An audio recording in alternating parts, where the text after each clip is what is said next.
Welcome to the Heartbeat Podcast, your trusted source for the latest breakthroughs and insights in cardiology.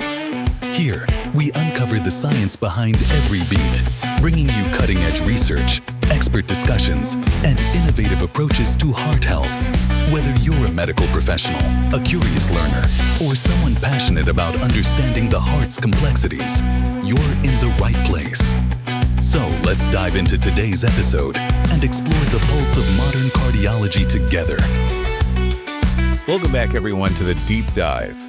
This time, we're tackling something pretty intense and, a little bit scary, actually. Yeah, you could say that. You sent us some research on a new heart pump. Right. And it's pretty fascinating, but I don't know about you, but it definitely kind of freaks me out a little bit. Oh, yeah. There's some pretty intense stuff in there for sure. Yeah. We're talking about a device that could actually save lives for people who are in a really, really bad situation called cardiogenic shock. Right. Cardiogenic shock. Yeah. So for our listeners out there, basically imagine your heart, which, is the engine that keeps your whole body running. It just starts to sputter and fail. Right. And it can't pump enough blood to meet all the needs that your body has. It's a big problem. Huge problem. And this often happens after someone has a very severe heart attack. Yeah. And so it basically becomes this race against time to try and get the heart working again. Yeah. It's a bit like if a car engine suddenly loses power when you're out on the highway. You're in a lot of trouble and you need to get some help immediately. Yeah. So that's where this new pump comes in. Right. The Impella CP. The Impella CP. It's been making a lot of noise in the medical world. Yeah. And the study you sent us goes into all the potential of this thing. And it was published in a pretty prestigious journal, the New England Journal of Medicine. It's a big deal. Yeah. This study, by the way, was called the Danger Shock Trial. Mm. And it was not a small undertaking. No. Researchers from all over the place, Denmark, Germany, the UK. Wow. They teamed up to see if routinely using this Impella CP on top of the usual care that someone would receive could help people who have cardiogenic shock after a heart attack, could help them live longer. And not just any heart attack. Right. They were specifically looking at a type of heart attack called a STEMI, Okay. which is a very severe heart attack. Yeah, so these are really, really sick patients. Yes. And they were also looking at patients who had high lactate levels, which means their bodies are in serious distress. Yeah, lactate levels, that's like, a huge red flag. Yeah, like a warning sign. A warning sign that your tissues aren't getting enough oxygen. Exactly. So these researchers were looking at whether the Impella CP could make a difference in those, really, really critical situations. Right. So let's move away from the scary stuff for a second Okay. and talk about some good news here. What did they find? Well, the results were pretty incredible, actually. Okay. The Impella CP did exactly what they were hoping it would do. Uh-huh. It helped people survive. Really? The group that received the pump had a much lower risk of dying after 180 days compared to the group that just received the standard care. Wow. Okay, so this is a deep dive. We need the numbers. Give us the numbers. Okay, so in the group that got the Impella CP pump, 45.8% of them unfortunately passed away within 180 days. Okay. But in the standard care group, the number was a lot higher, 58.5%. Wow, that is a huge difference. Yeah, almost 13%. So that means for every 8 people that got this new pump, 1 life was saved. Yeah, pretty amazing, right? That's incredible. Especially when you think about how deadly cardiogenic shock can be. Absolutely. It could be a total game changer for people who are dealing with this. So I'm sensing a butt coming. Well, There's got to be more to this story, right? you're right. There is a catch. I figured. And it's a pretty big one. Okay. The study also found a much higher rate of complications for those in the group that got the Impella CP.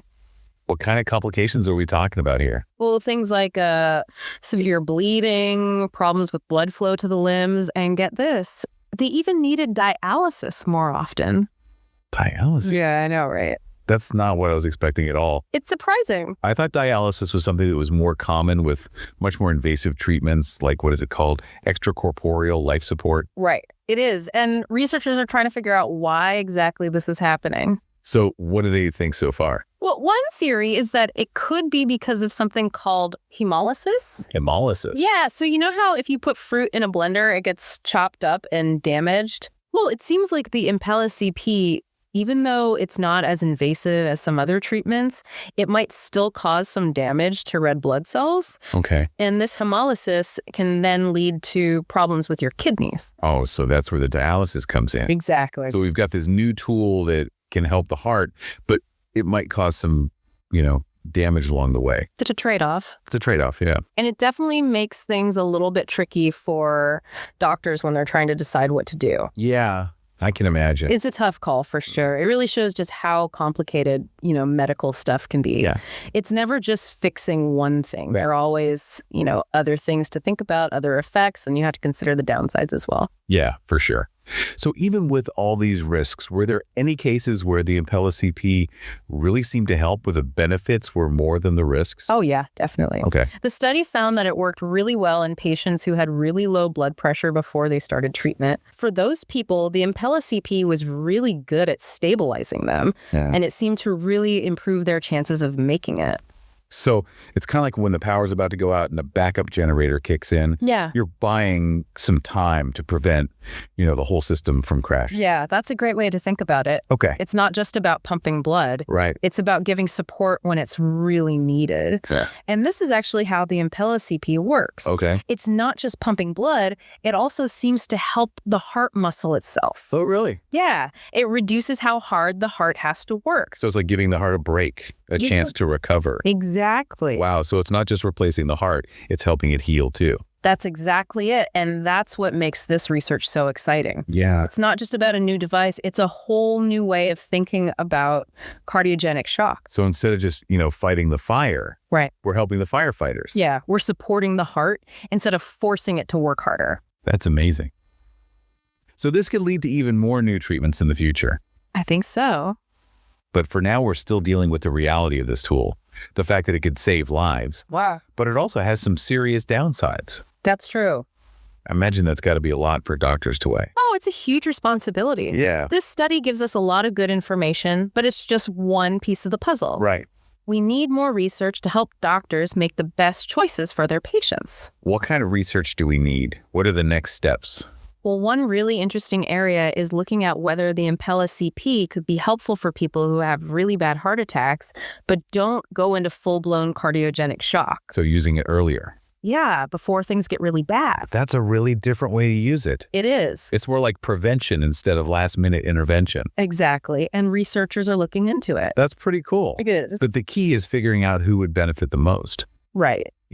and making sure the benefits are worth the risks. And of course, making decisions based on, the best science we have. Of course. So we started off thinking this was incredible, and now it's a lot more complicated. It is. It's been a roller coaster. I know, right? But that's how science works. Yeah, you start out excited, then you have to face the reality that's not always simple. Yeah. The unintended consequences. Right. And all the ethical stuff, too. Yeah. It's a never-ending process of learning. It really is. For me, what's really interesting is that even with all the amazing things we can do with medicine, there's still so much we don't know. It's true. There's no easy answer. Right. There's no magic cure-all. It comes down to doctors and patients working together. And making the best decision for each person. Exactly. And being willing to change our minds as we learn more. That makes sense. I feel like we went from wow, this is awesome to, oh, this is complicated. Yeah, in like an hour. Yeah, that's science for you, right? It is. We get excited about a new discovery and all this hope, but then we have to figure out, all the details and what could go wrong. Right. And is it even the right thing to do? Exactly. It's a lot. It is. For me, what's really sticking with me is this isn't just about some device, Yeah.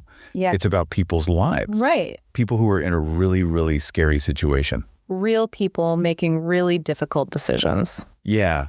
And doctors have to make these choices that affect, people's lives. Absolutely. It's not just science. Right. There's a human side to all of this. So this deep dive into the danger shock trial has been, I don't know what the word is. Just intense. Yeah, intense. Eye-opening. We went from understanding cardiogenic shock to talking about a new treatment. Right. But also all the problems that come with it. And that's what these deep dives are all about, right? Yeah. Going beyond the surface. Looking at it from all sides. Asking the hard questions. And realizing that progress isn't always easy. Yeah. So for everyone listening out there, we want to leave you with something to think about. We've talked about, the good and the bad of this new heart pump. All the facts. Yeah. So now put yourself in the doctor's shoes. If you had to make this decision, how would you use the Impella CP? What would be the most important things to consider? Yeah, something to really think about. And as research goes on, we'll learn even more. So thanks for joining us on this deep dive. Yeah, it was a heavy one, It was. but hopefully it gave you a lot to think about. We'll see you next time. Stay curious. Thank you for tuning in to the Heartbeat Podcast, where we uncover the science behind every beat. If you enjoyed this episode, don't forget to subscribe to the podcast on your favorite platform to stay updated with our latest discussions and insights. We'd love to hear from you. Share your thoughts, feedback, or questions, and let's continue exploring the pulse of modern cardiology together. Until next time, take care, stay curious, and keep your heart healthy.